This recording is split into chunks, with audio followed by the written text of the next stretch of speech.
मैं जब देश के प्रधानमंत्री को प्रोटोकॉल तोड़ के कतर के अमीर शेख तमीम को रिसीव करते हुए देखता हूं, जब मैं सऊदी के क्राउन प्रिंस मोहम्मद सलमान को प्रधानमंत्री जी को गले लगाते हुए देखता हूं, तो सोचता हूं कि काश प्रधानमंत्री जी अपने देश के गरीब भारतीय मोहम्मद सलमान और मोहम्मद तमीम को इसी तरह अपने पन का एहसास दिला पाते। कभी मैं जब प्रधानमंत्री जी को शेख हसीना जी को प्रोटोकॉल तोड़ के रिसीव करते देखता हूं, तो मैं सोचता हूं कि कभी प्रधानमंत्री जी अपने देश की बेटी बिल्किस को भी इसी तरह से अपने पन का एहसास दिला पाते। कैब भोपाली ने कहा था, ये दाढ़ियां ये तिलकधारियां नहीं चलती, हमारे अहद में मक्कारियां नहीं चलती, दिलों को हम कबीले वालों के दिल जोड़िए मेरे सरदार, सरों को काट के सरदारियां नहीं चलती।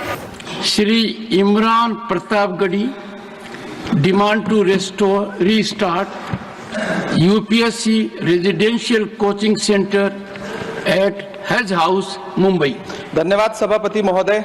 मैं आज इस सदन में खड़ा होकर हाशिए पर मौजूद देश के लाखों एससी एसटी और माइनॉरिटी के छात्रों की तरफ से यूपीए की चेयरपर्सन रही श्रीमती सोनिया गांधी जी और पूर्व प्रधानमंत्री डॉक्टर मनमोहन सिंह साहब को सैल्यूट करूंगा, जिनकी कोशिशों से सच्चर कमेटी की सिफारिशों के बाद 2009 में कोचिंगों के अभाव में प्रतियोगी परीक्षाओं में हिस्सा न ले पाने वाले एससी एसटी और माइनॉरिटी के छात्रों के लिए रेजिडेंशियल कोचिंग एकेडमी शुरू की गई थी।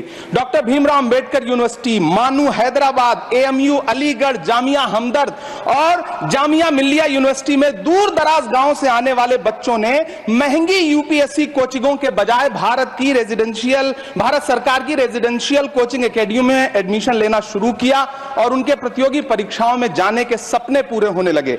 इसी से प्रभावित होकर मुंबई के हज हाउस में 2009 में एक कोचिंग सेंटर शुरू किया गया, जिसके लिए सरकार से कोई फंड नहीं लिया गया, बल्कि हाजियों के रजिस्ट्रेशन फीस और सर्विस चार्जेस से बनने वाले हज कमेटी के कॉर्पस के एक हिस्से से इसे शुरू किया गया।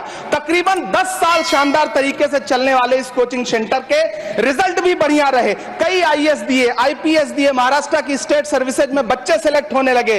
फिर आया कोविड, पहले सीटें घटाई गईं और फिर तत्कालीन अल्पसंख्यक मंत्री महोदया को मौका मिला और उन्होंने 2023 में इस कोचिंग सेंटर को बंद कर दिया। वो सैकड़ों छात्र जो हर साल इस कोचिंग सेंटर से फायदा उठा रहे थे, एक झटके में उनके सपने चकनाचूर कर दिए गए। सभापति महोदय, मैं जब देश के प्रधानमंत्री को प्रोटोकॉल तोड़ के कतर के अमीर शेख तमीम को रिसीव करते हुए देखता हूं, जब मैं सऊदी के क्राउन प्रिंस मोहम्मद सलमान को प्रधानमंत्री जी को गले लगाते हुए देखता हूं, तो सोचता हूं कि काश प्रधानमंत्री जी अपने देश के गरीब भारतीय मोहम्मद सलमान और मोहम्मद तमीम को इसी तरह अपने पन का एहसास दिला पाते। कभी मैं जब प्रधानमंत्री जी को शेख हसीना जी को प्रोटोकॉल तोड़ के रिसीव करते देखता हूं, तो मैं सोचता हूं कि कभी प्रधानमंत्री जी अपने देश की बेटी बिल्किस को भी इसी तरह से अपने पन का एहसास दिला पाते। कभी कैब भोपाली ने कहा था, ये दाढ़ियां ये तिलकधारियां नहीं चलती, हमारे अहद में मक्कारियां नहीं चलती, दिलों को हम कबीले वालों के दिल जोड़िए मेरे सरदार, सरों को काट के सरदारियां नहीं चलती।